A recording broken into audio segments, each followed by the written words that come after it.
I'm live on my end. I don't know if Perv's live on his end. I somehow figured out how to stream to both of our channels at once. So we're just gonna do 2 lives. I'll be watching my chat. He'll be watching his.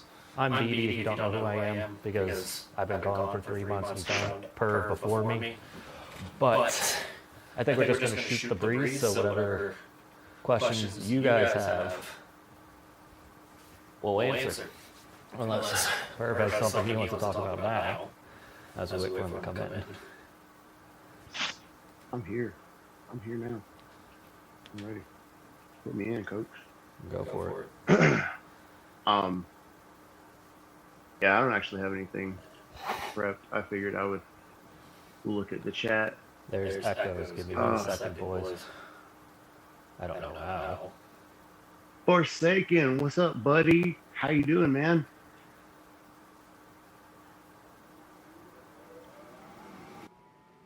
Is there still an echo? Let me I don't know. hear an echo.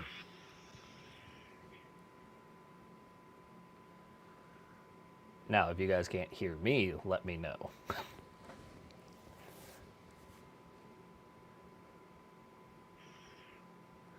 This is always the fun part, starting the streams, right? Something always, I'm telling you, man, something always. Okay. And like, you know, huge thanks to like these people that tune in early, because it's like you guys actually wanted to pay attention to us and like what we're doing. That's what I don't get. There's a bunch of guys that have been just watching my old live streams at work. Yeah. From over a year ago. So I saw that. And like now that we're in and I actually have the opportunity to talk to people, like I just want to apologize for the you know, the peeps. I drank some gnarly protein shake, man. And guys, I sent BD a picture of it. It was literally like months out of date. Not like a little out of date. Like I have cases of it. I sent you the picture of my kitchen, like above my counters, right? You did. Okay, so I have like 12 cases of this stuff, and now I've got to go through and like throw so much just ready pre-made protein drinks away. It's killing me, man. I don't know why you don't do powder, other than it doesn't taste good. Because I'm lazy, and it's just like a treat to me. It's like my little sweet treat. They're so delicious. Then it's probably just whey protein concentrate if it's sweet. I don't actually think it is, because it's surprisingly low carb. Very low carb. It's like 40 grams of protein, and I think like 3 carbs, max 5 carbs. But more power to you. Yeah, I gave myself an upset tummy. All right, boys, we need questions, because otherwise we're going to be talking about expired protein shakes all night. So, bro, I got questions on my chat's blowing up already. I think my chat just like staring at me sometimes. So, go for it. No offense, guys. Okay. Let's talk about. There was a question that was left really, like before we actually started the stream. There was a question that was left. Somebody said, "How can I train filling the sausage girth-wise only with hypoxic clamp and milking? Will it also work in this way?" Milking? So we should probably separate that question into 2 questions. It's like, how can I fill the sausage girth-wise? Okay, so and then, you know, we can talk about mechanistically if we think that hypoxic clamping and milking actually work. Did something come up in the past 3 months that is now called milking? Milking is actually really not new. Milking is I know, milking the terminology. Tube. Yeah, well, when you're milking during clamping, it's just kind of wanking off. Oh, see, I said that was okay like 3 years ago, and then I got shat on by a lot of people. So I actually don't recommend milking anymore. You just. Oh, really? Interesting. Yeah. Okay, why not? So the way I see it is First, the tissue is a lot more fragile than you think. Secondly, it's an engorgement thing, right? So, really, what you should be doing is looking at clamping as tiny sets of pumping. So, you should be occluding and resetting often so you get the tissue fatigue. But if we're talking about like actually filling in the sausage that's building endothelial tissue, the blood holding tissue, then that's when you want to do like 10-minute sets. But you only really need one set of that to maximize the BFR, blood flow restriction therapy response, or the hypoxic response, whatever you want to call it. So it depends. Interesting.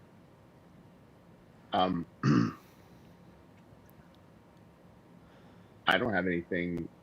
I don't have, you know, I don't disagree. I don't disagree with you. Maybe I disagree with like, so you're saying, are you against like just all kinds of, stimulating yourself while you're doing clamping?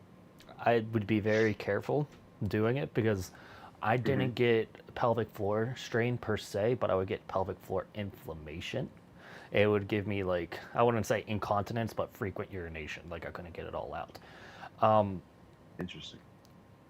That being said, I did have relatively good gains doing that, but I feel like you can get better gains with pumping and then clamping.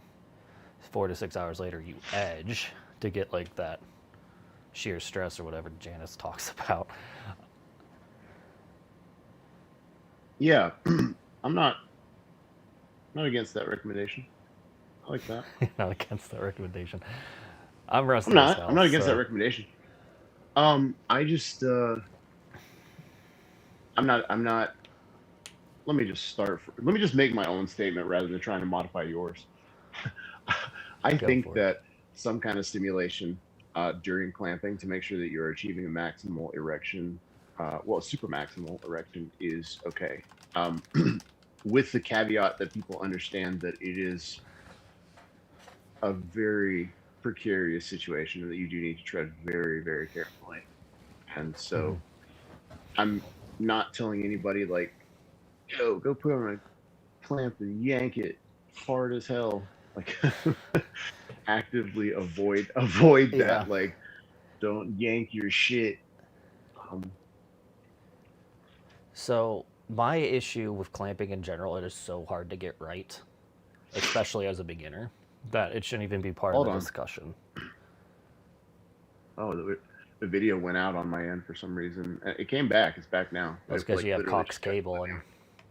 the Carolinas, or is it Spectrum? I am actually on Spectrum. Called it. See, we're stuck with Comcast here, so it's not much better. Oh, yeah. So yeah,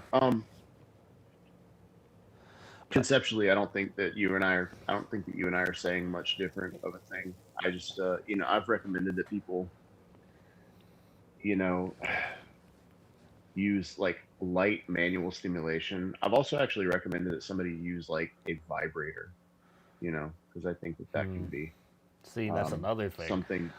I've Yeah. noticed that it's very hard to get the frequency right for any kind of vibration therapy. And like it's good for self-stimulation, but like if you're trying to get the mechano transductive properties from it and like you fatigue the tissues more, Not even going there. it's it's a mixed bag is No, what I've noticed. no, there's not a toy. So the thing is, okay, when you talk about frequency, here's the missing component in a lot of vibration talks. When you talk about frequency, um, frequency is only half of the conversation because if you talk about frequency, then you have to talk about amplitude. Okay, so you have to talk about. Um, so for the people that are watching, the way that a vibrator actually works is a rotating motor. So it's a spindle that comes out of a motor and it rotates. And all you really do is you connect, a weight oblong. You connect it perpendicular to the axis of that rotation, and so it's in essence it's swinging this thing around really, really fast. So a smaller vibrator is going to create really low amplitude. And so the vibrations aren't necessarily going to feel as powerful. Whereas if you had a bigger motor that was swinging um, heavier weight, and it was actually spinning it slower, you would get these really big oscillations. It'd be like when you like catch something in a fan or something like that, and it's just like swinging around, like once every like 3 seconds, but it's making your fan go freaking crazy on the ceiling. So that's an example of like a high amplitude, low frequency. That's the only thing I could think of. No, you know what's okay? You know what a perfect example of a high amplitude, low frequency vibration is? It's when your dish. It's when your washing machine gets fucked up. Mm-hmm. You know what I mean? When you get too much clothes on one side of your washing machine and it's like do do do do do. That's a high amplitude, low frequency vibration. And so I'm I sorry, think I don't even that I remember think why we're talking about this at this point. talking about using vibrators while clamping. Okay, don't do that. It might work with length. It maybe do something for pumping. If you're trying to state erect while clamping, I don't really see the point anymore. But in general, it probably doesn't hurt unless you're really jerking it, and it can increase pelvic floor issues. Speaking of pelvic floor issues, this is an interesting one. LK8869. I need pelvic floor rehab for chemotherapy. It's really exhausting, so I haven't been able to go. Any easy pelvic floor advice under these circumstances? So, Mr. Soft Tissue Expert. Oh, I What didn't would hear what you... you called me. I heard the word Mister, and then Soft it tissue. phased out. Mr. Soft. Oh, what were the he said under these conditions, what were his He conditions? is going through chemo, and he is exhausted from it, obviously, but he needs to do pelvic floor therapy. Is this in the context of doing PE? I'm assuming it's just pelvic floor rehab, just straight up sexual health. Okay, because if he is doing PE, I would likely just recommend that he not. You've got so much other stuff going on in your body. You likely are not, unless you have, the appetite to actually eat well, which I know most people who are doing chemo just don't. My mother went through, she had breast cancer, and she actually, thank God, recently just finished up her chemo and everything. And in addition to that, I actually did my clinical rotations at an oncology department at McLeod Hospital here in Florence, South Carolina, which is one of the best places in South Carolina for oncology. Um, so I do have experience with cancer patients and working with them. And so that would be my recommendation is like you know, if you are consuming enough calories to build muscle, then, or if you're consuming enough calories to not lose weight, then that's perfect. Chemotherapy is making you lose weight. It's a pretty good indicator that your body's recovery system just aren't in a place to do what they're supposed to do, much less to do things like PE. So I might actually just recommend somebody like that just kind of hold off as they're done So with chemo. he's specifically struggling to continue with his pelvic floor rehab. Right. Okay. So and I just wanted to, I just wanted to clarify the sort of context for this answer, because if it is, PE related, um, if he feels like he's straining his pelvic floor because of PE or something like that, Mm-hmm. that was going to be my recommendation. Is like, hey, yes, let's talk about pelvic floor stuff, but let's also talk about the fact that you've got bigger priorities right now. So pelvic floor rehab for me, my I've actually got a couple of my Patreon guys in the. I've got my one-on-one guys in the chat. It's funny. That guy Forsaken that I was shouting out to earlier, he's actually one of them. A couple of my guys have pelvic floor stuff going on, and one of the biggest thing that I start with is breath work. The thing that I've started saying, you're gonna love this, BD. I don't know if I've ever told you this. the thing that I've started saying that everybody has like grabbed onto, and for some reason it speaks to us in a much more applicable way than like, oh, take big deep belly breaths, is like, BD, if I tell you like sit up straight, I'm going to use you as my example right now. So like sit up straight, sit Mm-hmm. on the edge of your chair, like make sure that you get into a position where you can actually feel your, hips making contact with the floor. Okay. Now what I want you to do is not only breathe into your belly, take a big deep breath, put your hand on your belly button like this and on your chest right here. Mm-hmm. Now breathe into your hands so that you push them out through the nose. And then for the last half of a second that you breathe in, go ahead and exhale. I already And did. for the last half of a second, what I want you to do is I want you to think about breathing into your balls. I mean, So just close. I didn't feel any Cremaster movement, but when I do it, hook grip, standing, that's when I feel that activation. You know what I mean? Oh no. Oh no, what? Everything kind of went funky for a minute. I mean, But we're you were still saying chucking to my end. when you. So if I stand straight up like this, Mhm. then do the full exhale, that's when I feel my Cremasters move with the, Mhm. yeah. So I'm not exactly sure what you're trying to get at. That's really what I'm saying. So it may work differently because you already know how to diaphragmatically breathe. My point is that most guys don't have a good sense for where they should be putting their energy, their mind, to sort of feel what a deep diaphragmatic breath is. And so the cue that I've been using, and it was a cue that was given to me by one of the best 275-pound powerlifters in the face of the planet. He said one day, he said, breathe into your balls. And I was already really good at doing diaphragmatic breathing. Mhm. And he said that, and all of a sudden I kind of just closed my eyes and I thought about, I was like, and then I kind of had this moment where I was like, whoa, holy cow, like that's even deeper. That's even more rooted into that pelvic floor.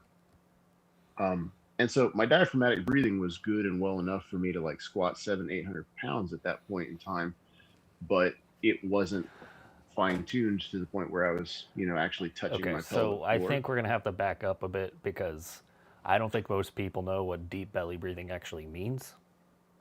Okay. So, first, what do you mean by a belly breath? Because I was taught that just breathing literally with your belly is a bad Hmm. breath work. Okay. Um, so belly breathing is the opposite of chest breathing. I'm going to be as concise as I can with this. There are two functions in our central nervous system, and they are diametrically opposed in every way. I'm not educating you on this, BD, of course.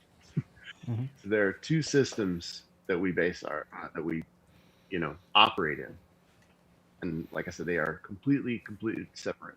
Completely could not be more different. One is our fight, flight, or freeze. The other is our rest, digest, recover, and we call them our sympathetic and our parasympathetic nervous systems. Sympathetic, where you So, respond to your environment, is a good way to remember. mhm.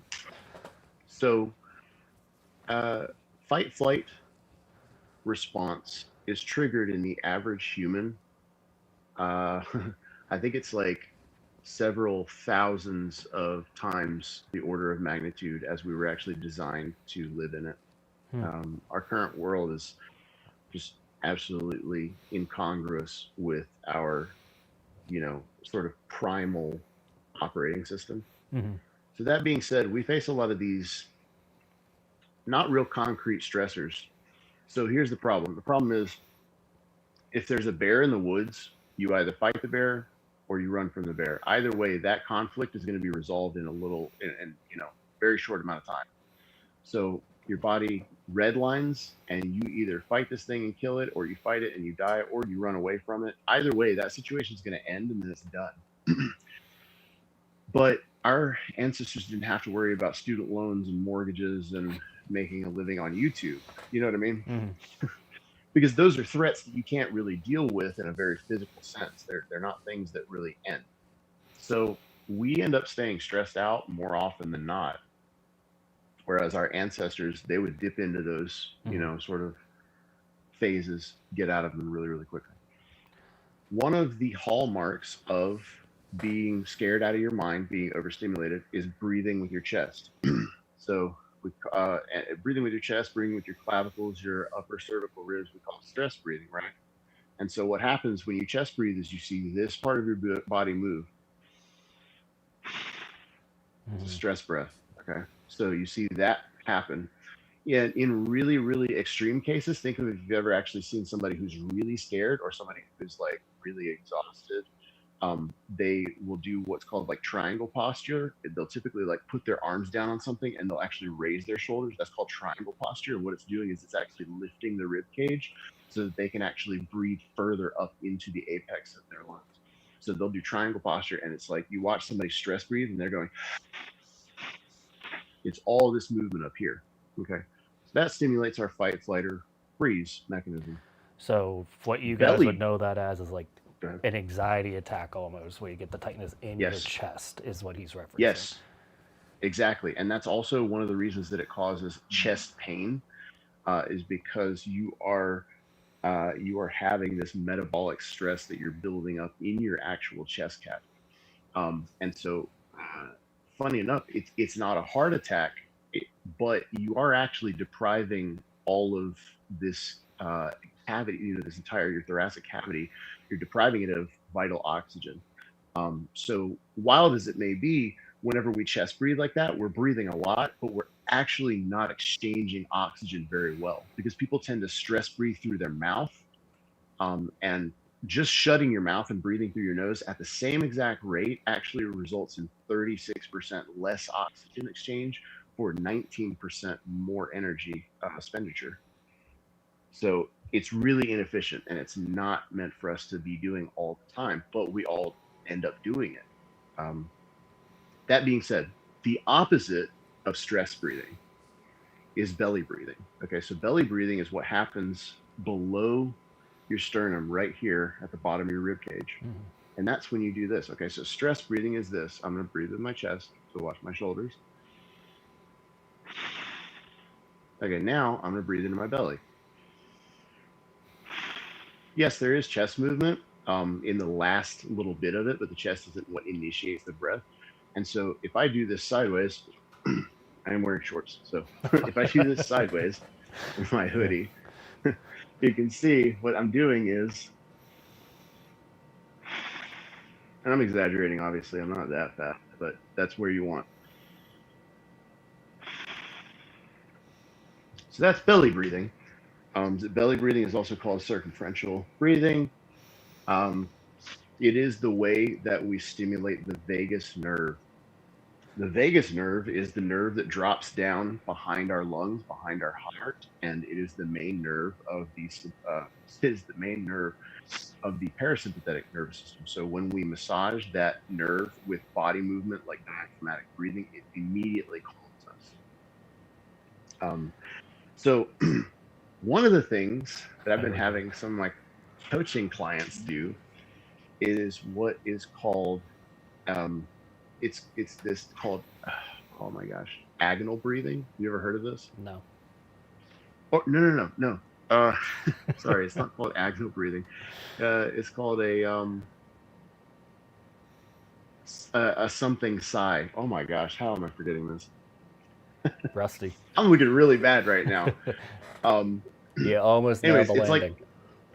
like, I know, right? I'm so close. But that's the thing, is it's this respirational sigh.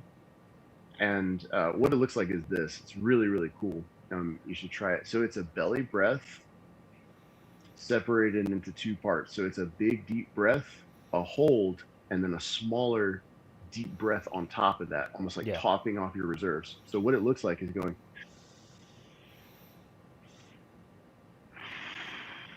And if that hurts, guys, you probably have a tight thorax rib cage. Yeah, hugely. Yeah, it's a really good diagnostic. If that hurts, then you definitely need to work on like not even necessarily hurts, but intense. That's a whole other can of worms that I'm going to try to save for later, so I actually talk about dick stuff. But I think what we need to relate that back to is how the diaphragm dropping and extending relates to the pressure on the pelvic floor. So you can tie it back to the actual question. Oh, I've got it. I got a plan. I got a plan, baby. I was going all the way. I got it. I got it.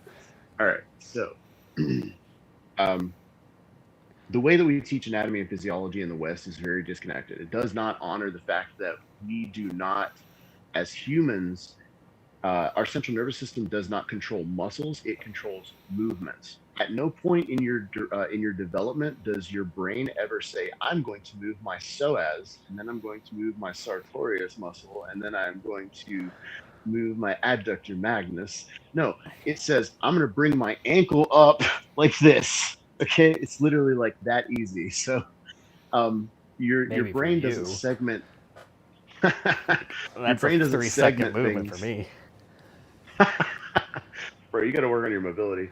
I'm just Um, tight right now, but continue.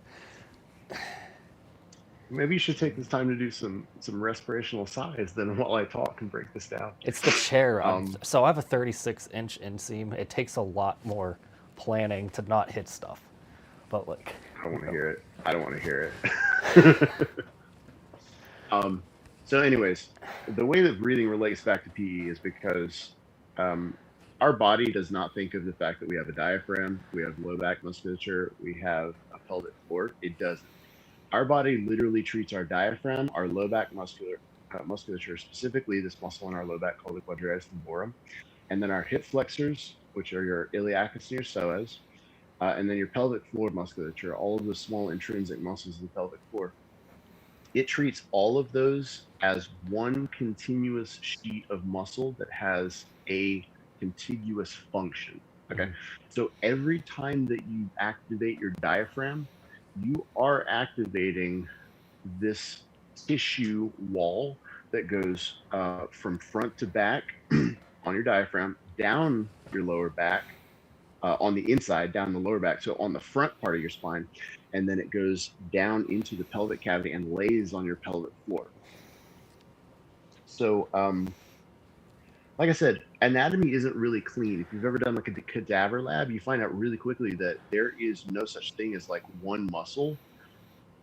When you open up an actual, body of any type, an animal, a human, whatever, you don't see clean lines between muscles. You don't. You see tissue growing into and blending into other tissues. And so your body doesn't know the difference between a diaphragm and your low back, because your diaphragm shares the same wall of fascia and blends into your low back. Your low back shares that same common wall of fascia and blends into the hip flexors.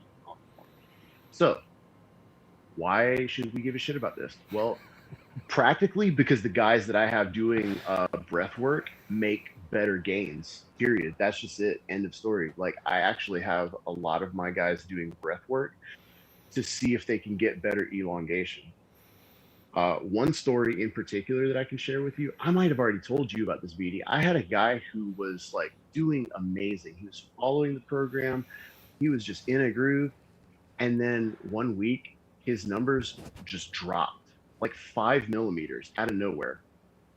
And I told him, I was like, don't freak. It's fine. It's probably just a thing. Like, let's go a week and see where it goes. And so we keep talking. And like, again, every day he messages me and just like the same things, like hitting like 172, 172, 172. And I was just like, this guy has been hitting like 178, like, post session every single time. And I mean, he's up a good bit. So, anyways, I talked to him because I was like, all right, we need to have a come to Jesus moment. Because I told him, I was like, look, I've been coaching for a really long time.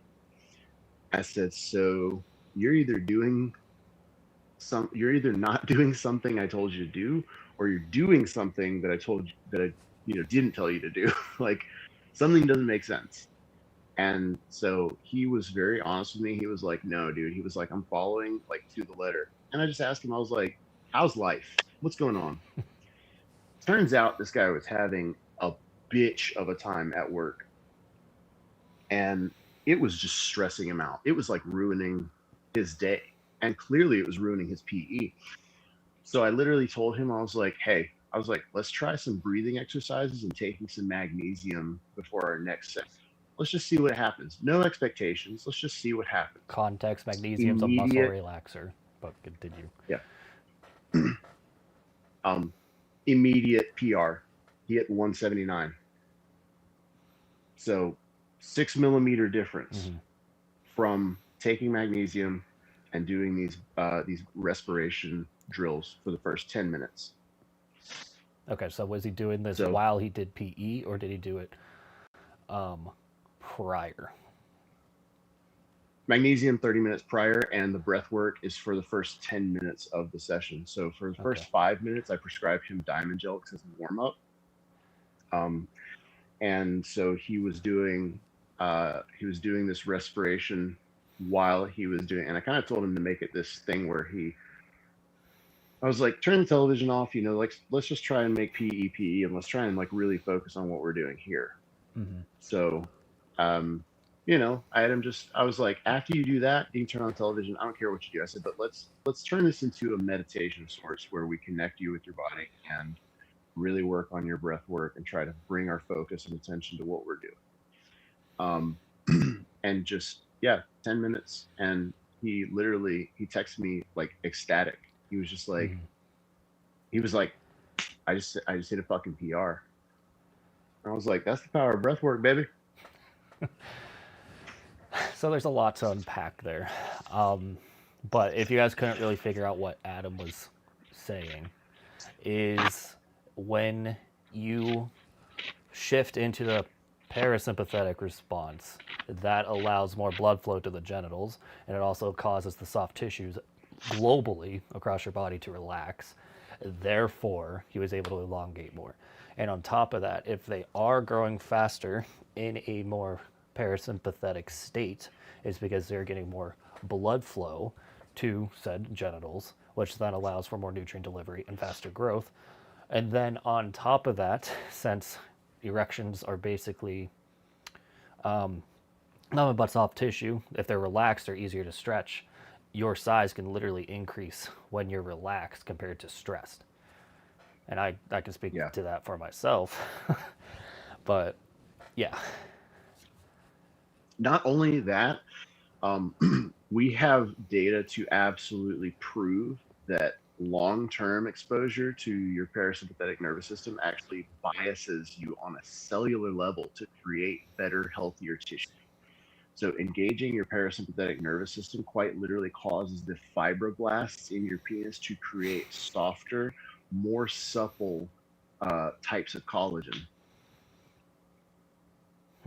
That can't be a huge skew though, right? Because like you'd be getting into some weird tissue mechanics at that point. You can look into it. It's not. I mean, I'm not going to look into it. I'm not entirely sure. I'm not entirely sure of the order of magnitude. I do just know that it is a chemical. There's a huge neurochemical bias when we are engaging in our sympathetic. Bro, I'm gonna quit. There's a huge neurochemical bias when we are engaged in our parasympathetic, our rest, digest, recovery nervous system, and we create tissue faster and we create higher quality tissue. So I can kind of speak about that from like my own bodybuilding standpoint. When I started doing breath work and all this fascia release, plus the carbs, is when I really took off. Like I said in the last stream, I put on like 60 pounds in the past 3 months. A lot of it was water, but a lot of it was just because my tissue was finally not stressed the fuck out, is a good way to put it.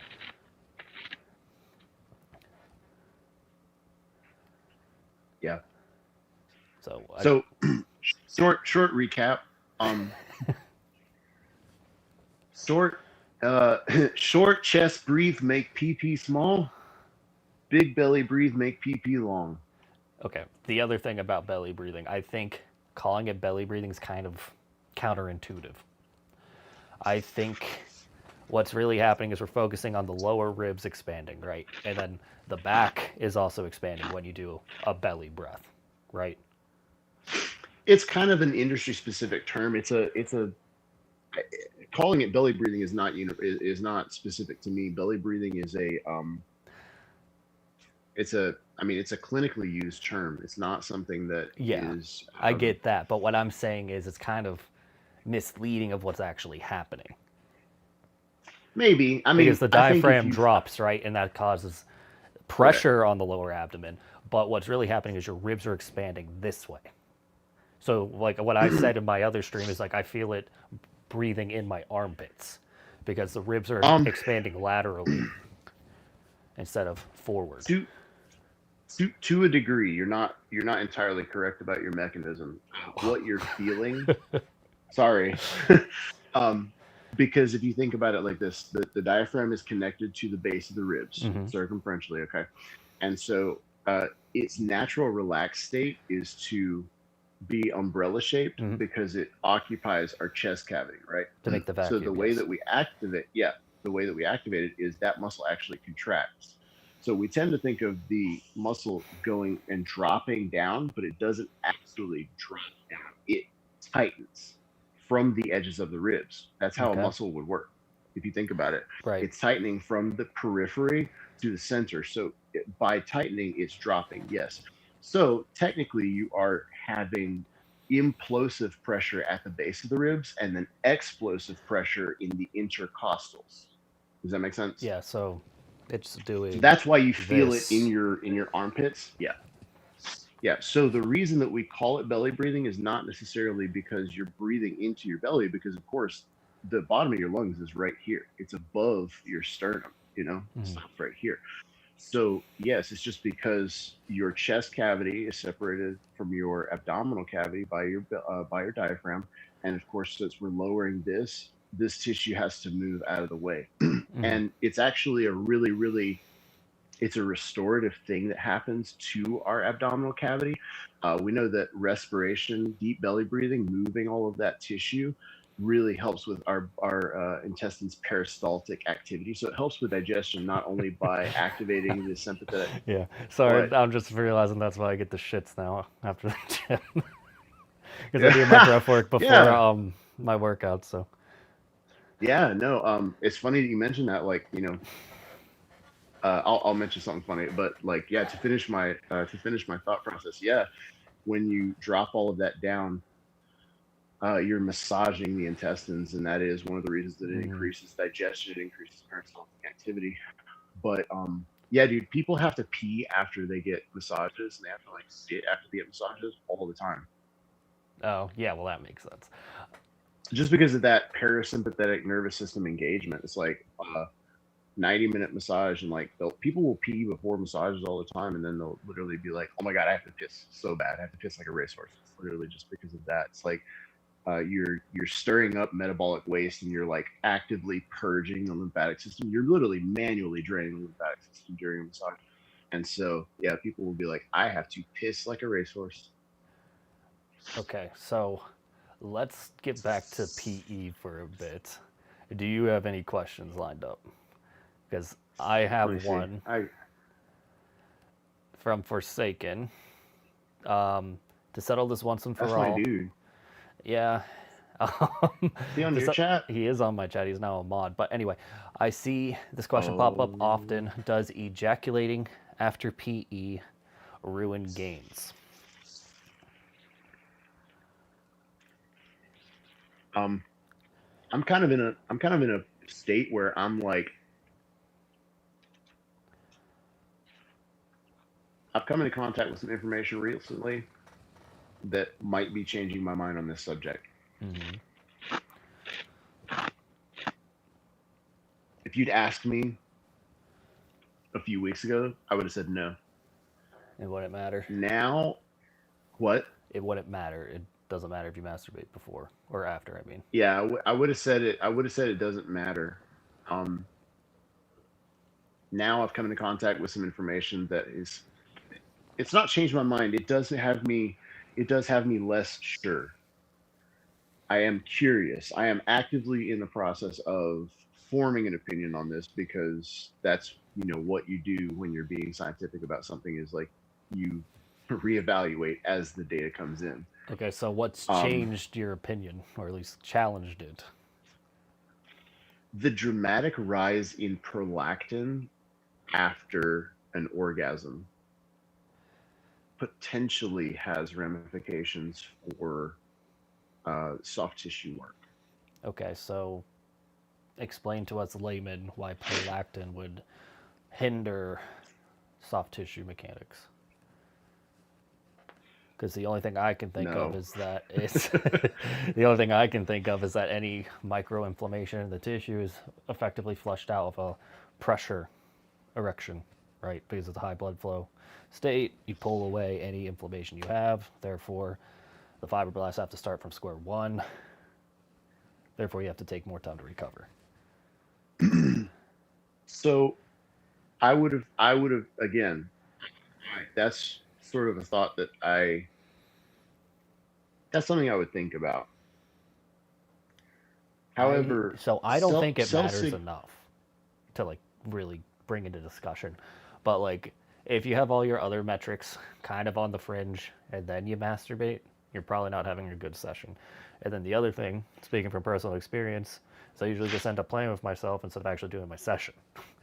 So Yeah. if you can't Yeah, so let me answer go ahead. this like practically. Because I just want to put this out there. Like practically, no, I don't think it matters.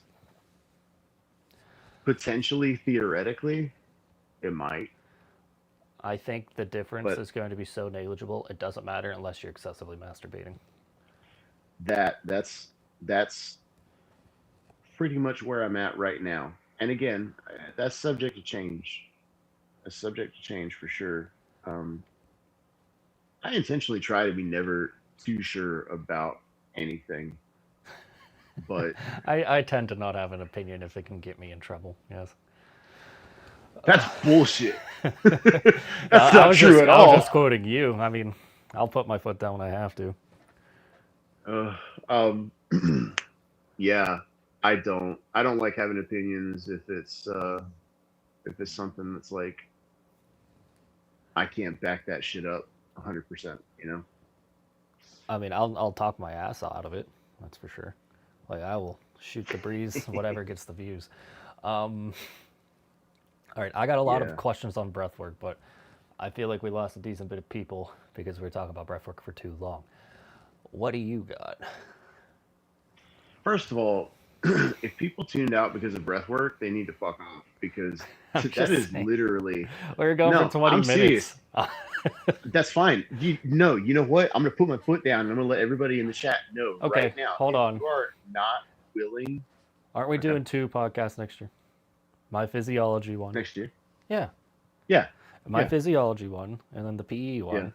So we can save a lot of that stuff for next year. Is what I'm thinking. Bro, we don't need to save anything. There's so much content in this noggin. You see this shit? This is I full of know. ideas. That's Anyways, why you lost your hair. no, I think yeah, it just it went out. It just like pressure. Yep, and I have no original I've ideas. That's shown why I you. have I mine. have literally shown you. I have shown you I can still grow hair. I shave my head because I hate body hair. You're probably the second That's the hairiest guy funniest I thing. know. Let me tell you, dude. I swear to God, nothing is funnier to me than when people like try to pick on me in like on Instagram or whatever, and they're like, "You're bald," and I'm like, By choice. "Okay." Yeah. Like I'm gonna go and cry about that and be like, "Oh no." I mean, I know some people definitely do, to the point where they threaten your family. But I'll Yeah. leave it at that. No. Um. I just think it's funny to call that out when it's like, um, I don't know. By the time you get to that point, it's like you don't really have an argument here. So I'm gonna go. I don't know. I don't even Do know what we're something talking about at this worthwhile. point. Uh, Because you said I was bald because I had all these ideas. yeah. But anyways, no. So like little dibbly here because this is important. Mm-hmm.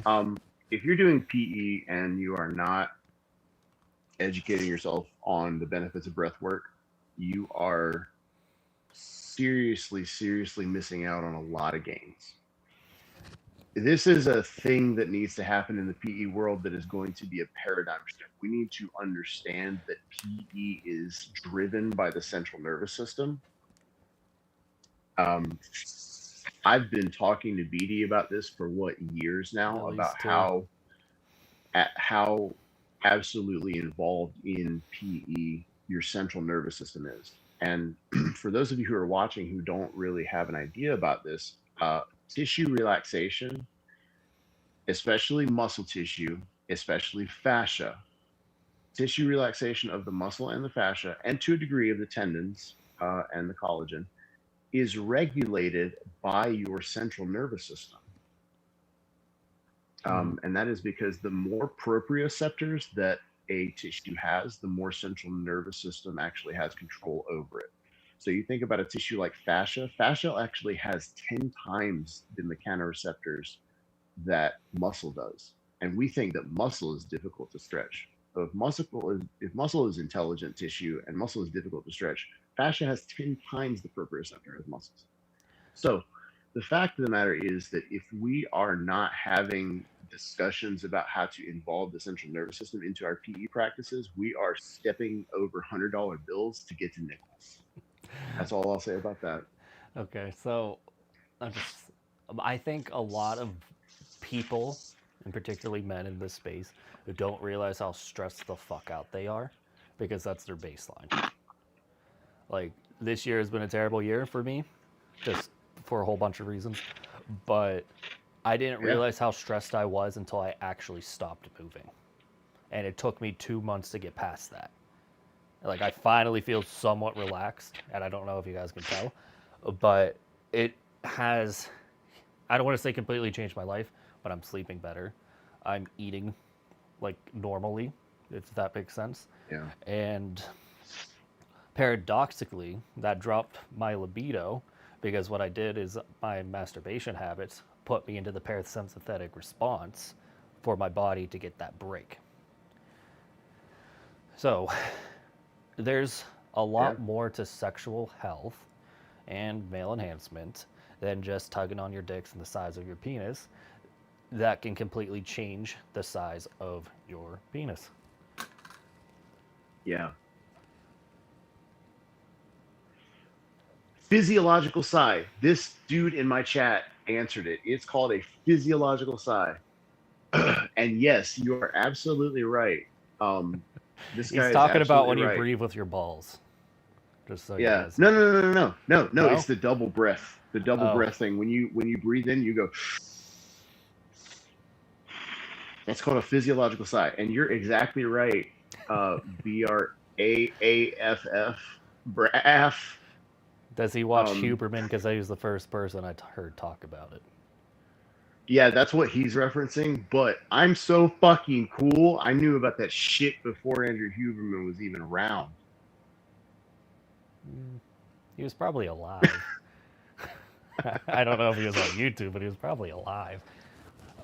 No, so okay, Huberman got his start on the Jocko Willink podcast, and Mm-hmm. that's a podcast that I used to listen to religiously. And so it's kind of a funny like chain of events. Like Jocko Willink got started because he was on the Tim Ferriss podcast. I used to listen to Tim Ferriss all the time.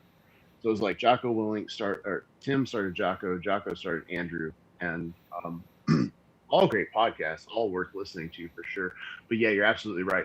Andrew Huberman has a lot of stuff on the physiological side. My words were just lacking and I couldn't think of it, but it's not a new concept to me. It's actually funny because it's something I studied in college 15 years ago. And it's just something that has become a little bit more relevant to me in my everyday life in the past 5 months. But it is, if if belly breathing is like pumping the brakes on your central nervous system, then a physiological sigh is like ripping the emergency brake. You actually only need to do about 3 to 5 physiological sighs to down regulate about the same amount that you would for belly breathing for about 5 minutes. It works that fast. It is a deep parasympathetic engagement, and if you do it correctly, try this. Like try this later when you're like going to bed or something. If you do it correctly, you'll start yawning, really hardcore yawning, Mm-hmm. That happens to me and at the it's gym crazy too. because that is an indicator that you are rapidly changing the CO2 content in your lungs. I don't even have to talk. You can just go for an hour. Bro, cut me loose, dog. I'll just talk. All right, so Forsaken has a question for you. Doc Listen, thinks, um, hold on. Doc thinks about needing rest days. We know where BD stands. What are your thoughts on needing rest days for PE? So Doc doesn't think you need rest days. If anything, they don't do anything. I'm pretty sure that just is not correct at this point. first of all, Forsaken, bro, where you been, dog? My entire content for the last week has literally been YouTube videos about this subject. Okay, so I'll start. 7 days ago, I don't even think I've talked to you about this. It was really funny. 7 days ago, I started some shit online, and it was really funny because people thought that I was surprising, right?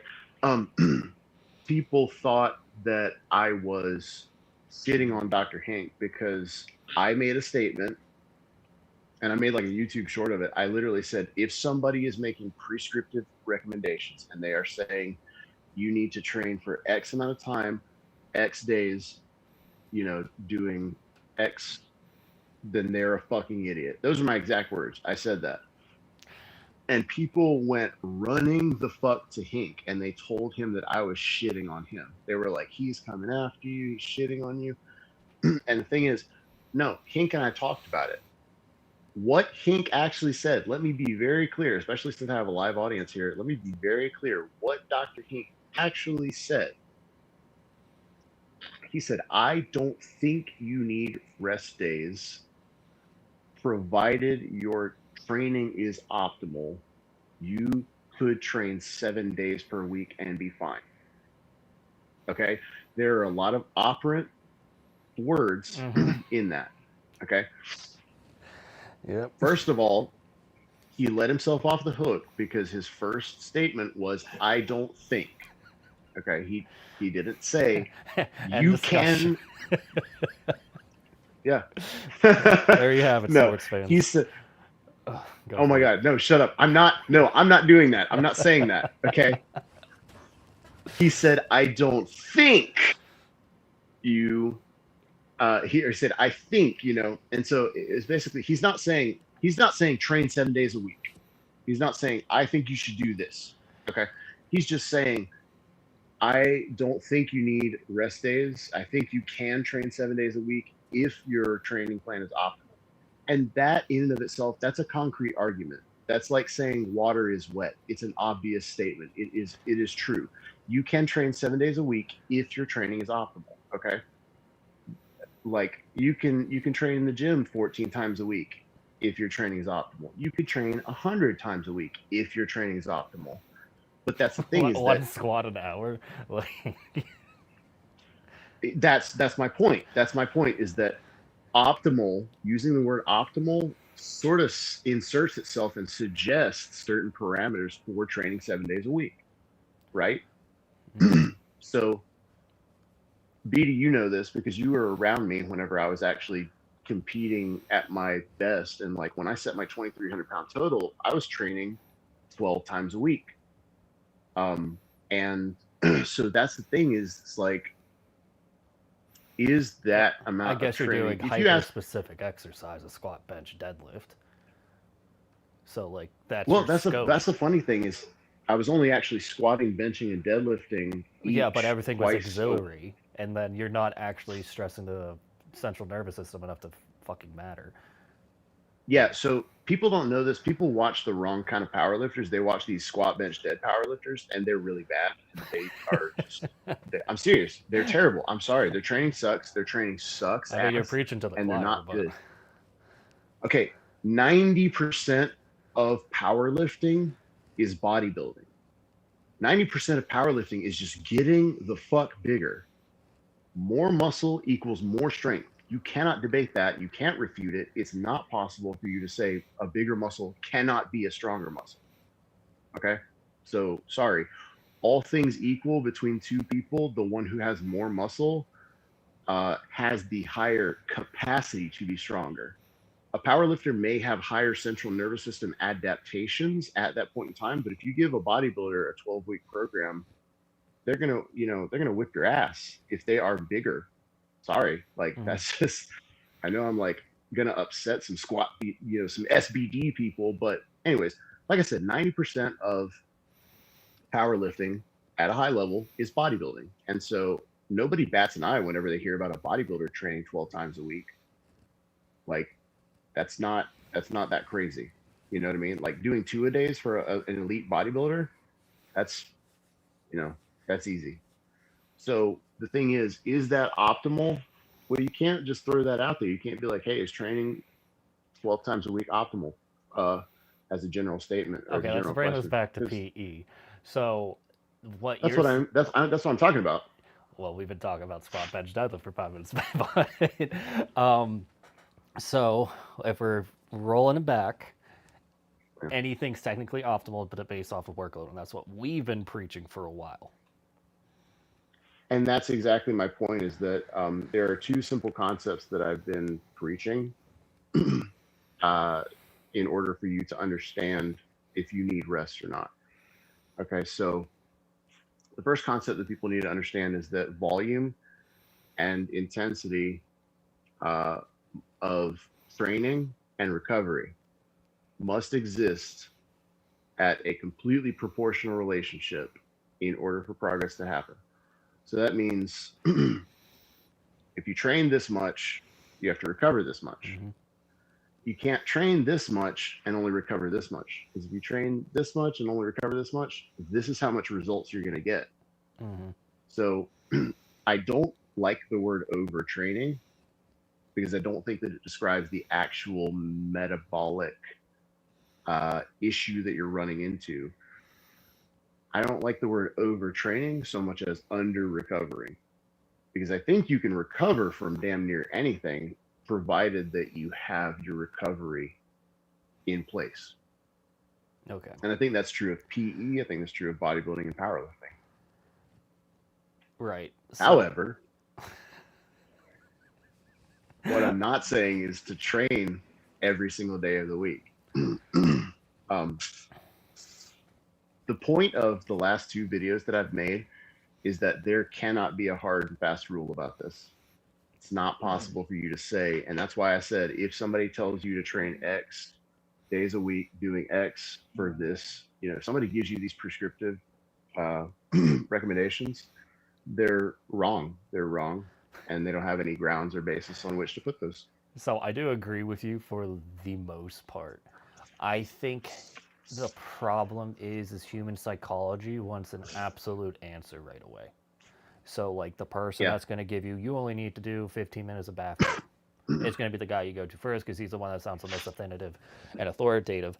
Meanwhile, us pontificating assholes are telling you, well, if your dick only stretches 4% today, you're actually a little undertrained or, some kind of bullshit like that. No one wants to think like that. And that's like my rock in a hard place is like, how do I make it fit for as many people as possible while they still have to do the minimal amount of work? Because I have people bitching that I ask them to do 10 1-minute sets before they do the rest of their routine because it's too complicated to count to 10.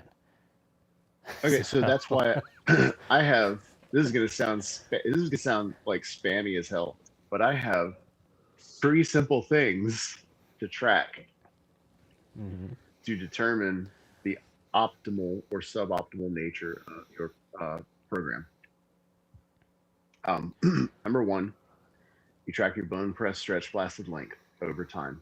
Okay, so your bone press stretch flaccid length is going to be your best indicator of progress over time. Okay, if your bone press stretch flaccid length is going up, you will eventually see that manifest itself in your erect length. There may be a discrepancy, and we'll talk about that later.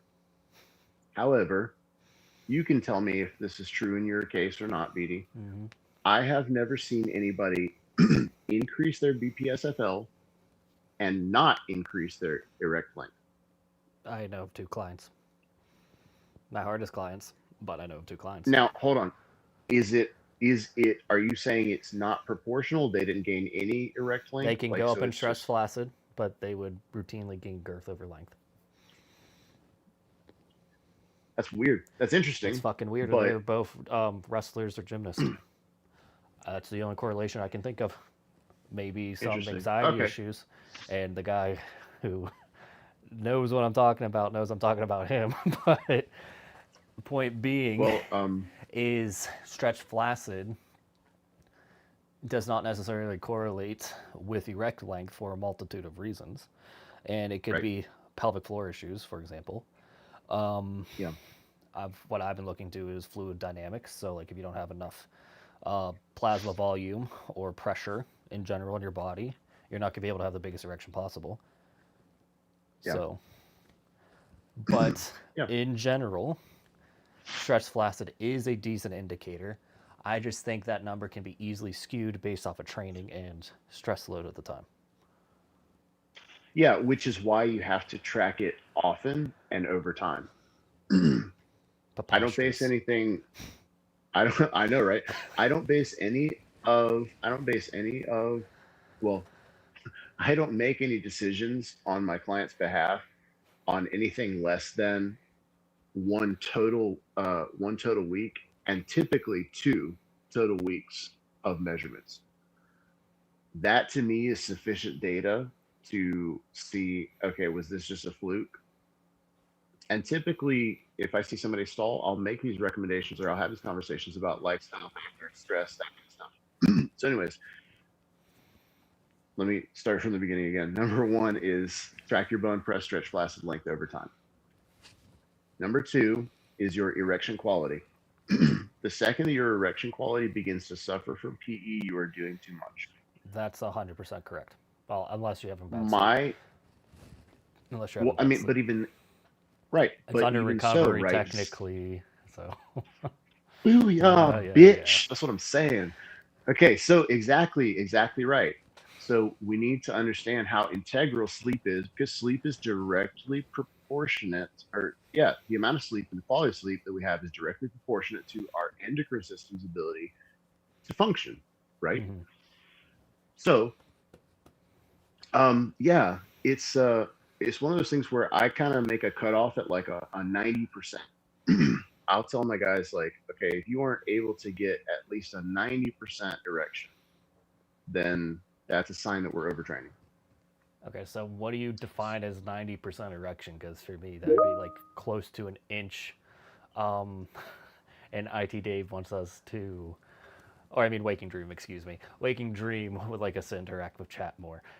So, but what I'm saying is, like, you're saying, Waking Dream can have us. He can have us interact with chat when he does it himself. yeah, How about that? how about that? But no, he's right. Do your job. Continue with what you were saying, and then we'll get back to the questions. um. So yeah, track your bone press, stretch, flaccid length over time. Number two, erection quality. If you get erection, if you continuously are getting erections of 90% or less, and to me that means that you kind of feel that you have an erection that is good enough for penetration, but it is not necessarily that like full high quality erection that you're used to. So the uh, glands don't swell. Potentially, I sort of hesitate to put qualifiers on it because I think that most guys kind of intrinsically, I think that this is one of the things that most guys kind of intrinsically feel like they kind of know when the erection's not Well, this is one of there. my You know hot what I mean? take. Is I think most people never actually had a max erection, like straight up. I don't think that's a hot take. I think I would definitely agree with the fact that a lot of people have never experienced a maximal erection while they're awake. Because I mean, we Yeah. know that nocturnal erections are just incredibly strong when compared to diurnal erections. Um, that being said, like I've literally woken up from erections before. I've literally been like, what the fuck is going? Like I'm trying to sleep, dog. Let's go. But so yeah, the third thing, and this is really sort of there's a reason this is number three in the priorities list is track the percentage difference between your erect length and your bone press stretch length. Hmm. I think the bigger that gap gets, the more that we are headed towards. We're obviously creating more length than we're filling, and so basically we are redlining with our recovery. I think that once we start to outpace our BPSFL, like once we start to see, if somebody starts off at a 3% difference, and then we see 3% jump to 4%, and then we see 4% jump to 5%, but we're still growing on both. We're still growing in erect and stretch flaccid. We're redlining. Basically, what we're doing is we're creating more space than we are able to fill. So typically, what I'll have people do is we'll sort of repack everything into we're gonna do length work just to maintain our length, and we're gonna focus on more pumping and doing hypoxic work to actually fill the tissue. People Right. that come into the game with this problem, I'm still sort of working on a functional protocol for them. But typically, what I've had people do is if you have a big gap in between your stretch mass length and your erect length, um, I will typically start with taking 30% of the volume and intensity off of their length work, and then I will move about 20% more into pumping, and they have to be doing recovery pumping. That's just like a hard and fast rule that I have So for feeder my guys, sets. is because feeder sets, Yeah. yes, feeder sets. I'm just making sure we're on the same terminology. That's all. I know. No, it's just I'm really pushing the terminology of recovery pumping because I want people to understand that recovery pumping is a particular thing. Because people have inundated me asking me, hey, can I do recovery pumping at 7 inches of mercury? Can I do recovery pumping at 8 inches of mercury? Can I do recovery pumping for 15 minutes? And it's like, you can do this shit however you want to, but if you do it for more than 17 kilopascal, more than 10 minutes, it's not recovery pumping. It's just pumping. Right. I don't even know what question we were on originally. So We were answering the diagnostics. How do you diagnose if your training is optimal or not? Because we were because talking about. someone asked if 7 days a week was too much, yeah. Right. So Okay. again, to reiterate those three simple things: track your bone press stretch flaccid length, make sure it's going up. If it doesn't go up in 2 weeks, then change something. Number two, pay attention to your EQ. If your EQ drops below 90%, change something. Number three, track the difference between your bone press stretch flaccid length and your erect girth. If it goes over 5%, then deprioritize your length training, make your length training now maintenance training, and prioritize your pumping. Not hard. I could really pontificate on that, but I'm going to answer some questions. That's fine. Um, so, John Doe asked again me, again these are just like, these are, you're talking about, we need to make guidelines, right? Like, I'm not saying these are hard and fast rules. These mhm, are guidelines. right, it's just the things that I've been learning lately kind of challenge a lot of the stuff I've thought I knew. So, I'll just leave it at that for now. For sure. Let's see. BD, I asked you a question the other day from John Doe about what tissue growth is after some digging. I'm wondering, does the smooth muscle also undergo some form of adaptation or growth as well? So, correct me if I'm wrong, Adam, but the only smooth muscle in the penis is endothelial smooth muscle, right? It is. So basically, when we say the blood vessels grow, the smooth muscle in the penis grows. It's just synonymous. So every bit of vein and artery and capillary is surrounded by smooth muscle that helps with the movement of blood. So, by definition, we're growing smooth muscle. When you work out as well, you're growing smooth muscle. So, there's like always been that misnomer that smooth muscle doesn't hypertrophy because it like gets stuck up on. No, no, that's a dumb idea, because if that was true, then we wouldn't end up with intestinal hypertrophy from taking anabolic steroids. Yeah, but I'm just saying, like from high school, you learn some very absolute terms, right? Smooth muscle Right. doesn't Okay. grow, skeletal muscle does, and then this is what we're fixing now. Right. But I mean, practically, we do see that it does hypertrophy. Here's the thing, is that the notion that smooth muscle doesn't grow has not been challenged, because nobody has a way of training their intestines. Prove it. Do you get what I'm saying? Yeah, I Do you get what mean, I'm saying? So like, the stomach so is it's the only when smooth people. muscle, though. So like we know when you eat quite often, your stomach actually grows. Yeah, no, you're not hearing what I'm saying. I'm not saying smooth muscle doesn't grow. I I'm know. saying the idea that smooth muscle doesn't grow comes from the fact that we don't have any good examples of anybody causing hypertrophy in their smooth muscle On purpose, at uh, least. on purpose. Yes, exactly. And so that's the thing, is that we know. So, for example, uh, on the subject of muscle hypertrophy, we used to think that hypertrophy was the only mechanism that existed in muscle. Now we actually know for a fact that our assumptions about hyperplasia were wrong. We know for a fact that hyperplasia does actually take place, and it can take place in natural athletes. It can. It's Describe not a the lot. difference between hypertrophy and hyperplasia for the layman. Yeah. I was going to, for sure. Define your terms. Yeah, obviously. So, hypertrophy. We are born with every muscle cell that we have in our body. Every muscle cell that you have right now as an adult, you had as an infant, you had in the womb. You were born with them. Uh, Barring trauma or other things, you will die with them. Even if you die a skinny, scrawny old man, you will still have all of the muscle cells that you were born with. They don't recycle like other cells in our body. So, hypertrophy is the increase in cross sectional diameter of the muscle cell. Okay, so a muscle cell can best be sort of thought about in terms as it's a long cell, and when it hypertrophies, the middle of it blows up, kind of looks like a football. A muscle cell is it's not a unique cell, but it is one of the few cells in our body that can have multiple nuclei, and it grows multiple nuclei to handle the metabolic stress that we put it under. So when your muscles get bigger, it's simply those cells forming multiple nuclei and containing more cellular content. So each cell just gets bigger. Now, we used to think that that's all that happened, but it's not true. Now we actually know that our body does have the mechanisms to grow new muscle cells. Typically, we see this in people who take anabolic steroids, but it does happen in natural athletes as well. But I just,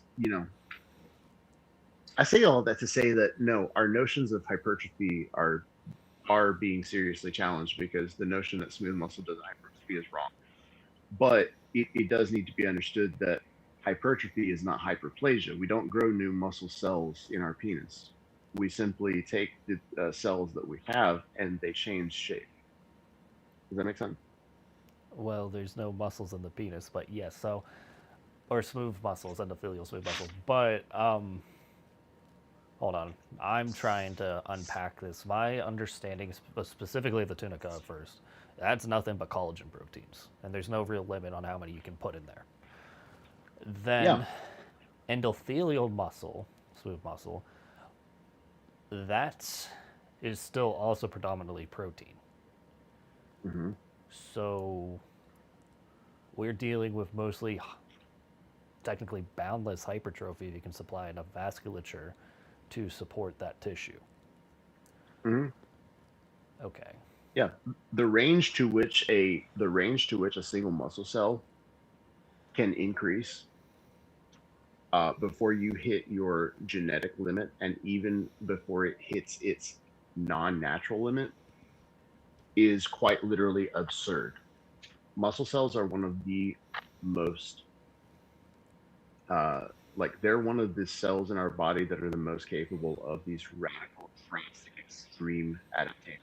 Okay, so when you say natural limit, do you mean like structural limit, or like this is what you can do with a natural hormone profile? This is the size that you can get. Well, both actually, yeah, because the actual profile of the cell in itself will change according to hypertrophy in both cross-sectional diameter and length. It's capable of actually uh, it's actually so the funny thing is, like, every muscle that you have in your body is already as capable of being as flexible Mm-hmm. as it ever will be. So the way that our muscles contract and relax is because they have these filaments in them called actin and myosin Mm-hmm. filaments, and they crawl across each other. So they link and then they unlink.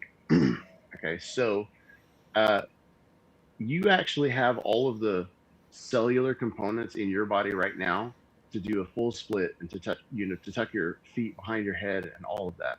You don't actually grow new cells. You don't actually grow longer cells. Your tendons don't get looser. Nothing else gets looser. You just develop the capacity for those actin and myosin filament stacks. They slide past each other even farther. There's nothing about the cell that actually gets longer. But what I'm talking about here is like the mechanism of hypertrophy changes the cell's actual structure, like it changes how it looks, and how it rests. But no, what I'm saying is the capability of that cell to change in both length and cross sectional diameter is absolutely huge before you reach a sort of structural limit, like you're saying, like where the cell simply just can't Function. Yeah. if that makes sense. Yeah. Sorry, I'm just looking at the chat. So for This guy said, go ahead. this guy said, I just have to say this because it was really funny. This guy said Johnny Sins versus Pomplamoose look alike, and I almost died. Um, but yeah, one guy said, so what you're saying is pump Cialis and train 3 times a day. No, not quite. 2 times a day, though. Wait, you're still yeah. on Cialis? Huh? You're still on Cialis? Yeah, 100%. Why? Yeah. Oh, because after my after my hospitalization, it was one of the biggest things that my doctor wanted me to do for overall health recovery. Huh. It was literally one of the things that he checked on. He was like, "Hey, let's make sure that this is in place because if you don't have this, you're leaving money on the table as far as recovery." Why did I tell you I wasn't? No, I've been a little anti-PDE5 inhibitor lately, so Oh no. that's it. It's just Sorry. Hold on. I'm sorry. Your video your video cut out. You said sorry. No, I've just, and then I didn't hear anything else. okay. It's more. I'm sorry. I am exhausted. I don't really think PDE5 inhibitors are necessary anymore unless you're trying to get over something. And I feel like it's one of the most overprescribed things in the world right now. And with PE in general, it just masks under recovery, as you would put it. I can see that, and I can understand the thought process. I think it's a bit like anabolic steroids, where there are people who are going to take anabolic steroids and they're going to be really shit about their recovery. And then there are people who are going to take anabolic steroids and realize that now their training threshold is a lot higher, and so to get 100% of their new capacity, they have to train much harder.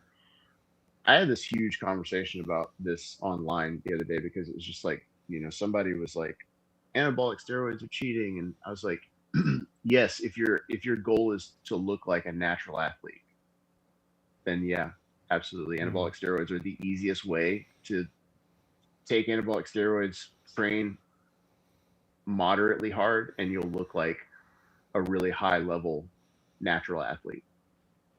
Absolutely. If your goal changes though when you're on anabolic steroids, which most of the time it does, because most of the time it's like, let's get as big as possible. Not like I'm going to take some anabolic steroids and be an imposter. I just want to look mid, So yeah, no, I don't disagree with you that it can be a potential issue with people trying to get out of hard work and underdoing their recovery. Yeah, it's not. I think they're avoiding hard work. I just think, Jesus, that it can lead to overtraining that they don't realize they have. Is all I'm really saying. And most guys really don't need Cialis. They need to go to therapy. But that's besides the point. I think this is going to be the last question because I am getting such bad brain fog. Huge Ranger, talk about people calling it's unrealistic to grow 1/8 inch per month of PE work. I personally do 4 weeks on, 1 week off, and then measure at the end of the off week and see this consistently. We talked about this in the mod channel the other day. Yeah, we did. So, Hey, just a quick tech question. Do you have to like enable people to put links on your chat? Because somebody was trying to put a link. yeah, normally I have to be a moderator. Oh, okay. So, Sorry, Forsaken. Oh, dude, I'll make you a mod, Forsaken. Let me get on that next time. Sorry. Yeah, Huge Ranger talked about an experience that he has had with, which, by the way, I need to say this publicly. Um, I was not sure about Huge Ranger. I'm glad he's here. I was not sure about him because I see him posting and stuff like that, and I'm naturally suspicious of a lot of people. So I was like, who's this dude posting, all these videos and stuff? And I have been pleasantly surprised at the fact that he is a very good human, and he seems to really care about the people that he is working with. And I just appreciate his work, and I appreciate his ethic because it is very refreshing to me as a person who gets really pissed off and like publicly attacks people in the PE world for just trying to take advantage of people. mhm. Just really refreshing to see somebody like him It's because very rare that someone he actually puts other people first in this space. bro, and that's the thing is just like I refused to do PE coaching for the longest time I for don't blame you. a multitude of reasons, but you know, but now it's become my favorite thing. Like now it's become all I want to do. Like I don't even want to do anything else now. But Lucky yeah, you. Huge Ranger, good guy. Uh, Okay, listen, not one all of us eighth have an inch. aspirations like you. Yeah, you don't want to get me started on those. 1/8 an inch per month is realistic or not? Yes or no? Yeah, absolutely. And I was getting back to it. I promise. Mm-hmm. What I was saying is that he is a good guy, and he does have clients that he takes care of, and that's an important thing to note because I've seen the same thing in my clients. I don't think that that's an impossible number to hit. The way that he takes care of his clients, the way that he talks with them, I don't think that if you have a good PE coach, that is an unachievable, unobtainable goal. Because when you start with somebody who's literally holding your hand through the whole thing, it would be like you or me. Like if you or I started PE right now, we would grow so fucking fast it would blow people's minds, right? Mm-hmm.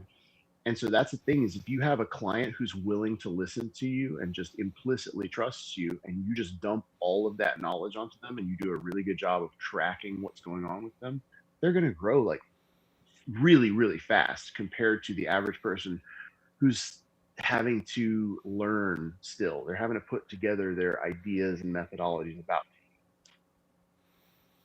So for me, I think a lot of the actual fast gainers never post on Reddit.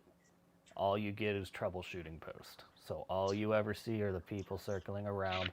I can't gain, and that kind of brings down the numbers. But I guarantee you, there's someone that just tugs on their dick for Yeah, 10 minutes a day, and they're growing probably an inch a year that we just don't know.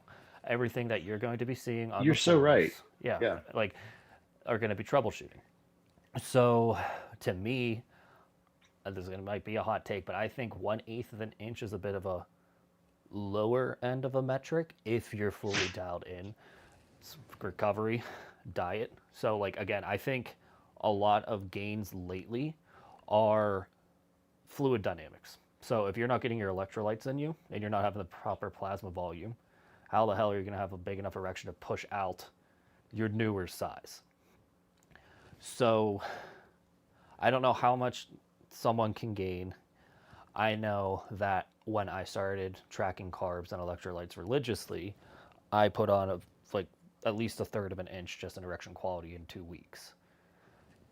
I think it's reasonable to assume most guys, particularly the ones that have been on a diet for quite some time, can put on gains that fast. And that kind of blows open the entire idea that first size is a steady state thing. And then there's a very small, minute amount of gains you can get. Yeah, you made such a good point, honestly, that like I'm gonna do what you used to do to me. I'm gonna rip that off and make a video about it Have fun. because you made such a good point, honestly, and it's something that like I've thought about intermittently. But you're absolutely right. It's like I've been so I got a new Samsung phone, right? I got a new Samsung Galaxy Z Fold, and the thing is, you would think that this phone is a total piece of shit if you went online because all you ever see about it are like Broken people hinges. posting about their problems, you know? And so that's the thing is it's like the internet is a repository of bad experiences That's a nice way to put predominantly. it. But no, I mean, right? Like that's the thing is like, and I'm guilty of it lately. Like, okay, so I've started like playing MMORPGs again. I started like playing Final Fantasy 14, I saw. and I was all I judging you. do, bro, I don't give a fuck. I love that game. Okay, hold on. So, I just want to give you um, guys some context. He said he wanted to end this at 8. It is 8:30 because he had work to do, but he was playing Final Fantasy at 4 p.m. So, I don't know if he actually wants to work, but continue. first of all, I was on Final Fantasy.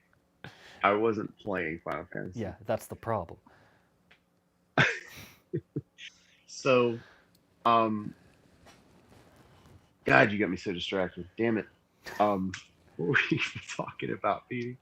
Hold on. Oh yeah, Hold I, on I for a second. I'm not started. seeing that question, but go ahead. So I I basically go online now, and it's a fun thing for me to sort of observe myself doing because it's a new thing that I'm into, right? Proving So people I don't know wrong. everything. Shut up, no, no. Just not knowing what the fuck I'm doing. So like everybody goes through this in every new thing that they get into, right? You go through the initial stages of just like being kind of clueless about stuff. And so that's the thing is like I am that guy in this world now that most people are in that most people are in the PE world. Like I'm the guy running the Final Fantasy forums and I'm like, why is this shit so fucking broken? And people are like, it's not broken, you're just fucking stupid. And I'm like, okay, fair, that's fine. Yeah. So yeah, I Honestly, think most people that are like, oh, I gained, they're like, I gained half an inch in 6 months, and I'm like, dude, that's slow. I wouldn't say it's slow. I think it could be optimized better, and it also depends on the starting size. But Yeah, I just feel like there's a very strong push to ameliorize human potential in general. Because can you define what you mean by menial lives? so like you can only get an FMI of 25, otherwise you are not natural. Like that's the natural limit. But we know that these studies were done in the 1940s with Harvard students that were no more than like 23 years old, right? So if we Okay, okay, just I extrapolate see what from you're saying. that, a 23-year-old with an FMI of 25 is probably not natural, but a 35-year-old who's been training for 15 years who's pushing 26, 27, it's reasonable to assume that they're Yeah. natural. So let's be honest with ourselves. The fact is that we don't like feeling inadequate, you No, know, that's the entire thing. and and and I say this as a person who I have a lot that I have to be very proud of, and I have a lot that you know, there are also a lot of things about me that I am not proud of. There are a lot of things about me that I'm just frankly embarrassed about. And that's the thing is that I have to control myself. I have to remember that when I get upset about something, it is because it is triggering some flaw within me about me. And that's the thing is that My furnace? Yeah. that was terrible. Mm-hmm. Um, so, anyways, uh, back to what I was saying before my ears got assaulted. Uh, I just have to remember that when I get upset by something, that it's just because it's poking an open wound of mine. And I really do have to step back and realize that. So there are a lot of things that I see online that kind of hurt my feelings, and that I just have to realize, like, hey, that's something that you have to work yourself through, and just realize that, it's not them. It's not actually the thing you're seeing. It's the thing that's inside of you that's pissing off and messing with. So, yeah, when somebody posts, they're like, oh, I gained an inch in 6 months. Nobody wants to hear that shit. It's called getting bigger, but God forbid anybody actually get bigger. Nobody get bigger than me. It's really what it is. But I think you're kind of missing that. Yeah, no shit. You're exactly right. Yeah, most people don't have the self-awareness to realize, oh, I'm being irrational here. Let me, just take a step back. Check myself, No one really has that ability. It's either innate or trained. It's very hard. Bro, I'm 37 and I'm like just kind of getting to the point where I can self-actualize on a level like that.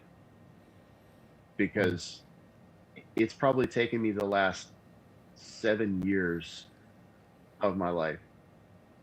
Wait, am I 37? I don't know. No, I'm not 37 yet. I'll be 37 on Monday.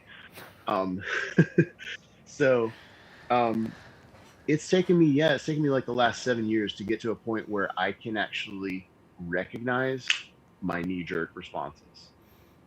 And I think 90% of Reddit is knee-jerk responses. 90% of human existences, dude. What are you talking about? Reddit just gives No, you but you know what I'm saying? Filter. Like, what I'm saying is, like, how people act when they're in their car and when they're on Reddit, and you would just never treat another human being like that to their face. You just wouldn't. You just literally wouldn't, I don't know. I've seen people go off, like, in traffic and stuff, and I'm just like, I doubt that they would ever treat another person that way, like, to their face. No, dude. So certainly not. I have been followed in parking lots because I accidentally cut someone off. So, like, obviously they back the fuck down when I approach them first. But point being is most people don't think they're very emotionally dysregulated. But back to PE, and so I can go to bed soon. Can I tell you something funny real quick? Yeah. Though? My girlfriend used to, like, hope that I would get into, like, road rage fights because it's all fun and games until the other side has a gun. Well, no, it's just she just said it would be really funny if somebody saw me jumping out of a Kia Soul. Yeah. I used to drive like a Mazda 2. You know what that is? Yeah. Oh yeah. Oh yeah. Best car ever made. They're cool. Right. They're cool cars. They're not in America anymore, unfortunately. All right. I've been awfully quiet. You're right. I've been on 16 hours awake. I've been up since 4 a.m. and I had to deal with my in-laws today. So if you know, you know. But here's a question I know BD has lots of thoughts on. What is the max limit someone can gain with PE, length, and girth? So, Waking Dream, I made a little React app that made a calculator. We talked about this 2 months ago.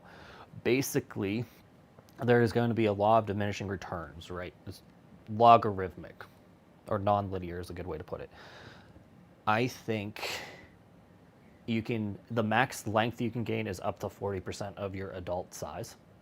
And then girth is going to be about 30-ish%. But there's a total volume that you can only fill based off of how much lean body mass you have, because you need to have the fluid in you to actually have that erection.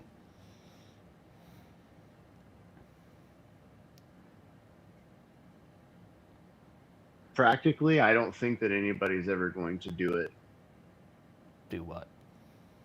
Max out? Max out.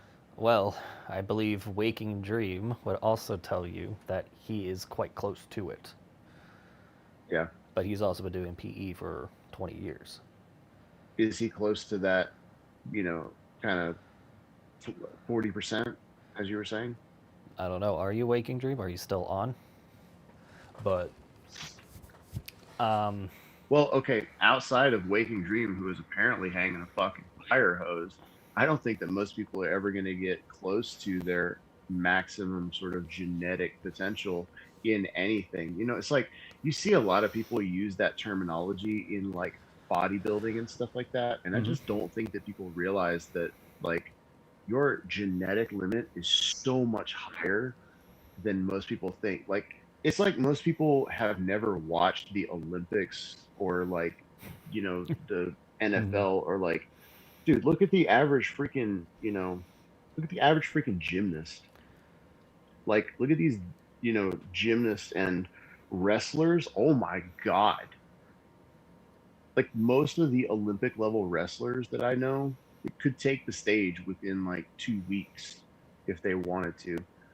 And I mean, it's just the fact that I think that we've skewed what our genetic potential is so that we don't get our feelings hurt by realizing that no, it's like no, you're actually nowhere near your genetic potential. And to get to near your genetic potential, I think that you have to be an absolute freak. I think that you have to like, eat next to a stopwatch and I don't know.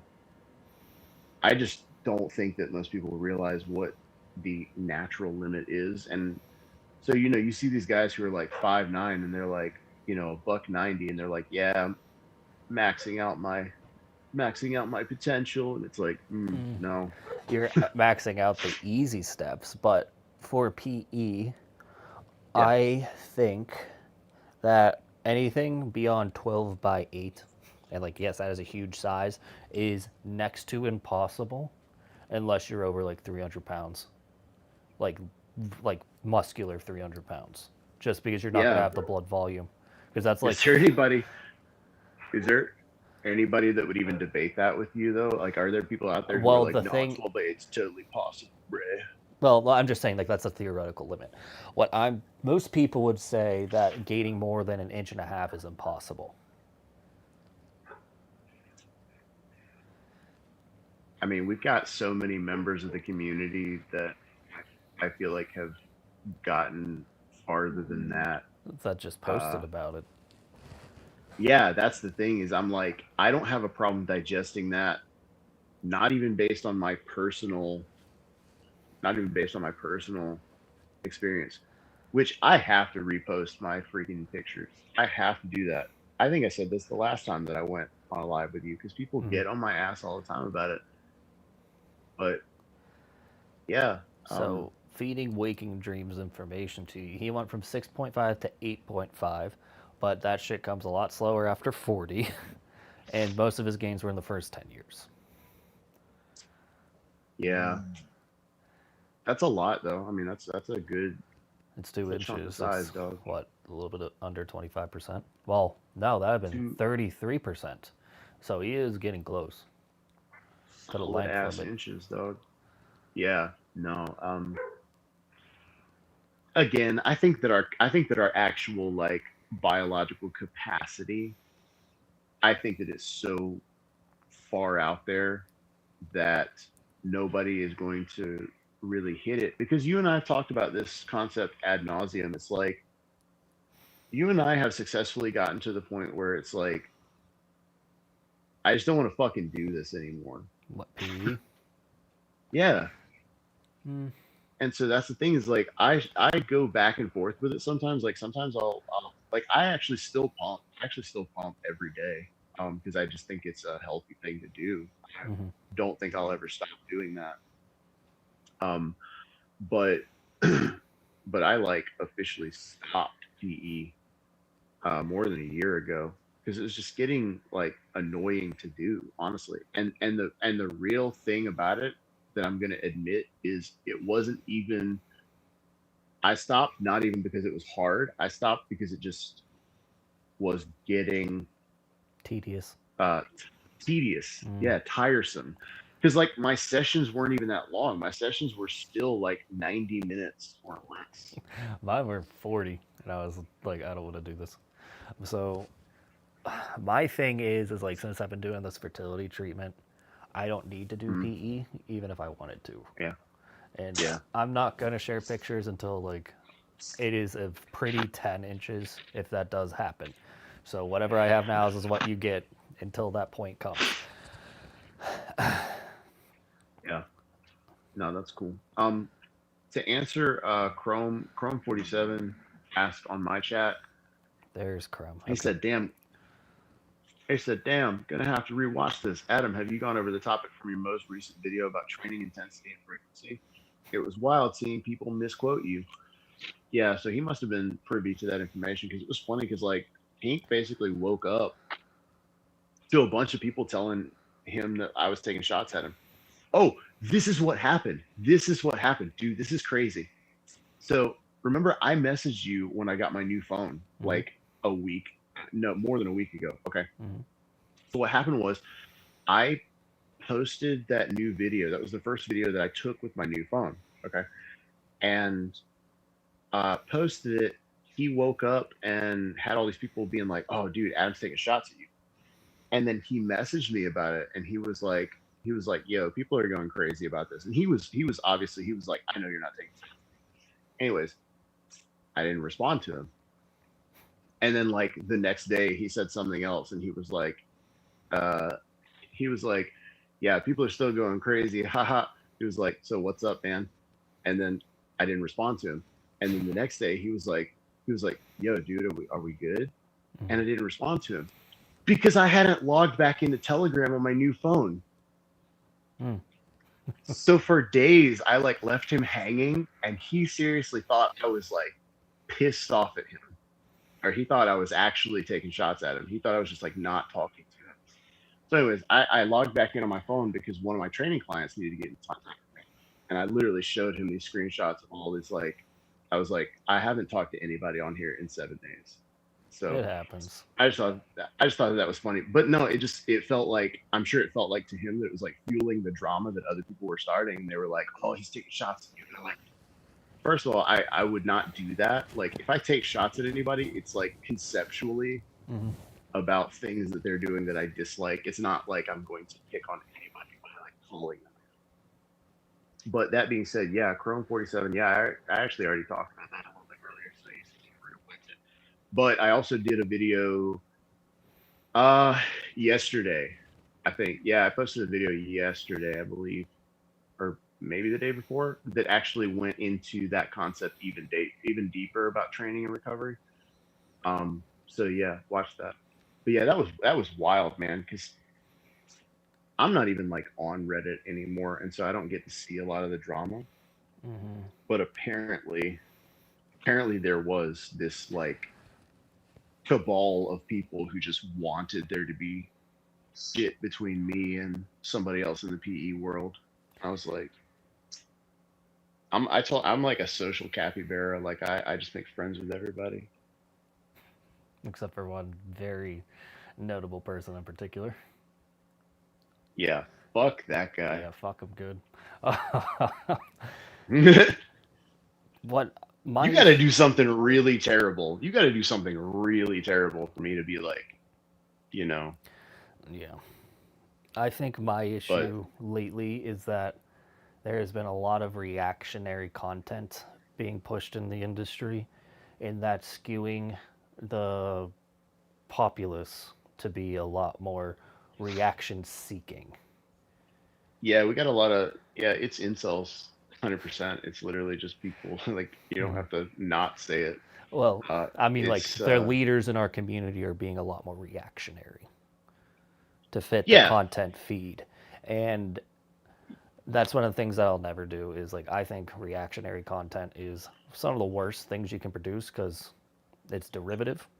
It doesn't really add to the conversation, and then it kind of just feeds into the drama. And if we are as a feeding, go ahead. sorry, no, good. As like Sorry. as community leaders, I think we should be solely focused on pushing the field forward rather than talking about whatever size and security subject of the week there is. Yeah. No, I agree. I agree. I think that there are what I would say is I don't necessarily hate reactionary content because there is a purpose for it, right? What I hate is the fact that there are people who want reactionary. Mm-hmm. I So, mean, it's right, just it's like, reality TV, is what it is. yeah, but what's the problem? what's the problem? The fact that Jersey Shore was produced, or the fact that there was an entire group of people who Subculture. fucking love Jersey? Do you get what Yeah. I'm saying? Yeah, I mean, I So don't. that's the My thing. thing is that Jersey Shore was mostly scripted, if we're being honest. Yeah. Of course. We are in the cross section of body image and insecurity. And if we're chronically feeding into the more negative side for views, we kind of set ourselves on this slippery slope where we're feeding into other people's insecurities rather than treating them Yeah. because we're validating So them. that's kind of what I'm saying is like I don't necessarily I don't necessarily hate the content. I hate that the content exists only because there are people that consume it. And I agree with you that I think that there are better ways that we can direct these people to sort of uh, come to terms with their issues rather than saying like, um, this is there are all these posts that I see online, and this is really what I'm thinking about is like there are all these posts online that are um, like there was one that guy recently posted where he was talking to there were like 50 something models on this like Brazilian chat Mm-hmm. group or something like you know what I'm talking about? Did you see that? I understand the premise of these. I avoid them like a plague, but Okay, yeah, but he actually did a really good job. Like he actually like if you go and look at the post, he actually did a lot of very clinical work to kind of uh, format his post so that it looked.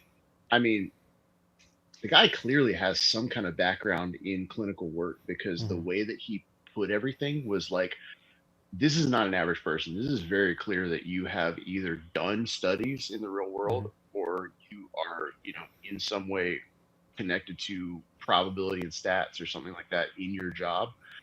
Um, but So again, it was the same thing let where me it's ask like, you this then. Is he giving mhm, the people that are dealing with insecurity a coping mechanism, or is he actually giving him the tools to overcome the insecurity? I think that it's a coping mechanism. And that's what I'm saying is that Mm-hmm. I think that while I find it interesting, I don't necessarily see those posts as intrinsically helpful. I think it's a good dopamine hit. I think there is a lot of good work done that way.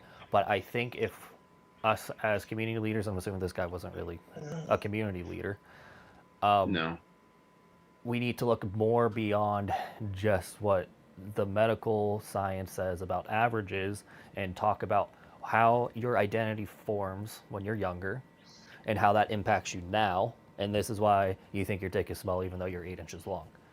Because the first dick you ever I'm all saw, for that. yeah. And I'm that's all for that. I think that we as a community are just equipped. not equipped to digest that. Uh, I just don't see that conversation going over well because it's kind of like honestly, like I'll be super honest with you. It's kind of like in the past when I've posted stuff like that to really be very vulnerable and open. Mm-hmm. Um, I have gotten really terrible results. Mm-hmm. And so I don't think that openness, vulnerability, um, I don't think that those are necessarily respected traits in this community. Do you know why? Because I know why.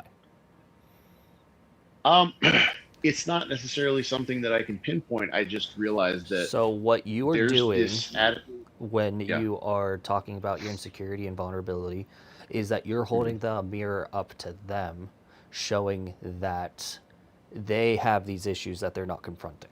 So it's easier to I see put what you're their saying. negative emotions on you than it is to actually confront why you are the way you are.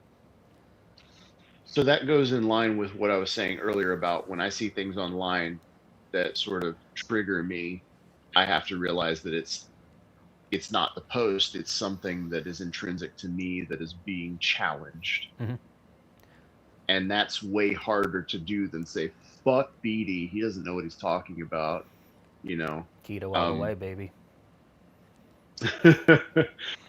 So yeah, think that I think that there have been times where I've tried to focus on the mental health aspect, Mm-hmm. and the whole thing is I get this backlash where people are like, this isn't a psychology community, this isn't a mental health community, this is a, subreddit. I've literally had people be like, this is a subreddit about growing your dick, take that fucking trash elsewhere. And I'm just like, are you seriously like so locked up and bound up in your Mm-hmm. insecurities and your emotions that you cannot accept somebody extending a hand to you and saying, hey, I understand, They don't know what that they're it's like. doing it.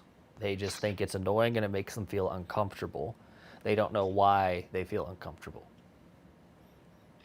Yeah, and I think that that's a big part of the reactionary sort of like uh the reactionary knee jerk response of like, I'm just gonna, I'm gonna downvote this and leave a negative comment, Mm-hmm. whatever, rather than just there's something to be said. Like there's a certain amount of like personality, like a mental fortitude that you have to just like see something that you dislike and just walk by it. See, that's the thing. Like I've always just ignored things I don't like. I don't know if that's an old school coping mechanism, but Yeah, because the idea that I've really had to grow into in the last like several, I say in the last several years, but probably like really the last decade of my life, is that I realized that like the people that you let get under your skin, they have no concept that they have just fucked up your entire day, and that they've like twisted you in a bundle and in a knot emotionally. So it's like when somebody cuts you off in the fucking traffic, like the first thing you want to be is like, oh, I hope that guy runs off the road, or like, I want to kill that motherfucker or whatever. And so the funny thing is that dude cut you off and he's just driving. He has no emotional involvement in the situation whatsoever. mm-hmm. He's just driving. And so the fact is, at this very point in life, his life is better than mine, because That's I just quite let Buddhist him. of you. No, I mean, but do you disagree? No, it's funny though. It's just funny. That's all. Like, it's funny that you say that, because there is a Buddhist quote that says, hating someone is like drinking poison and expecting the other person to die. And I always thought that that was a really interesting kind of thing. And it does sort of tie in with that mindset of like, you give people in your life power over you when you let them fuck you up like that. That's just another And so the flavor of only stoicism. thing, the what? That was just another flavor of stoicism then too. It's all the same shit. For Yeah, no, self-improvement, it's been the same shit for thousands of years. 100%. Because it's just the 100%. human Yeah, because condition. because there is one very basic way that a human psyche can cope with things, right? It's either that it's me, or it's either that it's everything else. And let's be honest, It's it's everything never else. everything else. Oh, No, well, no, it's you not. perceive it as everything else, is what I'm saying. Absolutely. Yeah. Because you got to protect your Because a ego. person's right, our ego is hardwired to say it's everything else, but it's not everything else. Like, out of all, you're going to literally sit there and say, you, as the person that you are, that you exist in the universe over the billions of years that we've been here, sit there and you are blameless in the circumstances that have formed your Well, entire life. there's Like, something else that you need to think about because there's positive and negative ego. And like if you have low self-worth, you have negative ego thinking that you deserve these bad things happening to you, right? yeah, So, and like that's what we no, I really get that. deal with is that we have the negative ego people in our communities that are like their self-worths are so low when they see people rise up, they try to pull them back down Yeah, to keep it level. yeah. So why do you think that fucks with us so bad, BD? Like, why do you think it fucks with us so bad that we're not the biggest? Depends on how your self-worth's set up. For me, Yeah, I was usually the biggest kid in my room until I was like 12. So that perception always stuck with me, and that's why I've always had issues about my weight, for example. Yeah. On top of that, my every guy in my family is at least a large to double XL, right? So like Mm. my own perception from a very young age is like if you're a Scot man, you were supposed to be at least 6'3", at least 200 Yeah. pounds. So my Yeah. perception was like I was the runt of the family until I figured out what the fuck was going on. I just think it's interesting how these things get communicated to us without words. It's something that, nobody would ever really say to you. It's something that nobody would ever really communicate to you in words. I mean, hopefully, unless you're literally, your family's full of just sociopaths. Um, but it's one of those things that, like, I know that we get these senses of inadequacy from our upbringing, but very rarely do I think that we can ever point to somebody who actually gave it to us. And that's the thing is that, if it is something like my, I'll be vulnerable for a minute and talk about my father. So, my father is he's a really just terrible human being. And it's not, it's something that I've come to terms with over the last 15 years. And it's just, it's not even like this is just my opinion based on my experience with him. It's like, no, he has a lot of very, very terrible qualities. And I think that, most of the, citizens of our society would agree he's a very terrible human being. But the fact of the matter is he never actually like blatantly came out once and said anything negative to me. Mm-hmm. Um, but over the course of my childhood, he installed all of these insecurities Mm-hmm. in me. And so what's funny is because I actually have people in my life that did say or do negative things to me. And it's so much easier for me to distance myself from them and say, fuck you. Like, why am I going to listen to you? And why? It's so much easier when somebody's directly being a shithead to you Mm-hmm. for you to just separate emotionally from that and recognize, hey, this is their flaw, not mine. Like, this isn't something that I have to take on. This isn't something I have to digest. Mm-hmm. But then there's the situation of like the bad father who never actually says that you're worthless. He never actually says that, like these negative things about you. But it's like retrospectively over the course of your The actions lifetime with speak them. louder than words. Yeah. Yeah, it's wild how that works. Yep. Well, we lost half the stream of that conversation. I think it's a good time to wrap it up. But Yeah, for sure. I gotta play Final Fantasy 14. I didn't get off here. for fuck's sake. Okay. I got to take a piss anyway. So thank you for tuning in. Sorry this game is psych eval at the end of this. We'll have more structure eventually. We will have a mediator to mainly contain Adam. And I will have more energy next time to actually talk. So I'll see you all in the next one. And it should end on both sides when I hit end stream.